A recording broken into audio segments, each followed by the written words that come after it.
বাবা রাজু, ভালো আছো তুমি? হ্যাঁ কাকু, আলহামদুলিল্লাহ ভালো আছি। সামনের সপ্তাহে আমার মেয়ের বিয়ে হয়েছে তো বাবা রাজু, তার জন্য কিছু মালপত্র নিতে হবে তোমার দোকান থেকে। এখানে ভালো মাল আছে? হ্যাঁ কাকু, হ্যাঁ অবশ্যই। আমার দোকানে সব মালগুলো ভালোই আছে, আপনি দেখতে পারেন কোনটা পছন্দ হয় আপনার। ঠিক আছে তাহলে বাবা রাজু, আমি কালকে দেখে যাব।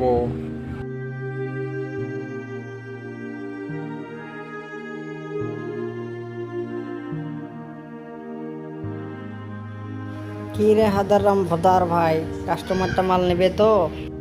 হ্যাঁ হ্যাঁ মন্টুদা নিবে, এই কাস্টমার আমার ছাড়া মাল নেবে না, বিশ্বাস। ঠিক আছে, দেখিস আবার কিছু হয় না জানি। বলছিলাম কি মন্টুদা, আমার মাইনেটা যদি দিতে। হারামজাদা, কাম কাজ নাই, খালি মাইনে মাইনে। কেন মন্টুদা, আমি তো কাম করি। কোথায় কাম করিস তুই, খালি ফাঁকি মারিস? হ্যাঁ, দেখুন মন্টুদা, এরকম করলে কিন্তু আমি কাম ছেড়ে দেব, বলে দিলাম কিন্তু। ঠিক আছে ঠিক আছে, যা, তোর মতো কর্মচারী আমার দরকার নেই, যা। মালিকের ইজ্জত মারা কর্মচারী। মন্টুর বাচ্চা মন্টু, তুই আমার পয়সা দিলি না তো, এবার তোকে আমি দেখাবো, সব কাস্টমার আমার হাতে, এবার আমি দোকান দিব। কি গো শম্ভু কাকা, বাড়ি যাবে না তুমি? হ্যাঁ এই তো বাবা, বাড়ি যাব, চলো আমাকেও নিয়ে চলো।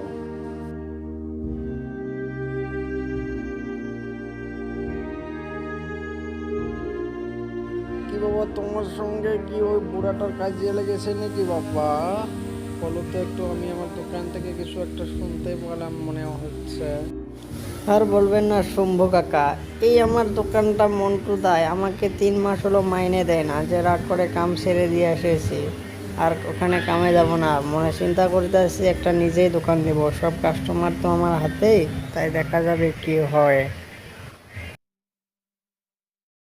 তা তো বটেই বাবা, কিন্তু এত টাকা তুমি পাবে কোথায়?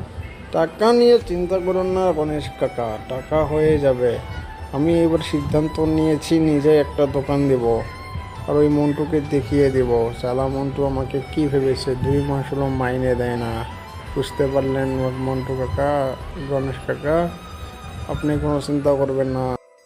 হ্যাঁ বাবা, সেটা তুমি দেখো, ভালো করে দোকান একটা দিতে পারো কি না। দোকান একটা দিলেই তোমার ভালো সংসারটা চলে। এই নিন কাকা, আপনার বাড়ি চলে এসেছে, আপনি এবার নামুন। এই কাকা, তাহলে আপনি থাকেন, আমি দেখি টাকার কিছু ব্যবস্থা করতে পারি কি না। হ্যাঁ বাবা, চাও তুমি টাকা পয়সার ব্যবস্থা করবে ভালো করে। এবার আমি দেখবো এই মন্টু কত দূর। বন্ধুরা, আপনারা আমাদের নেক্সট পার্ট দেখতে কমেন্ট করুন। ধন্যবাদ।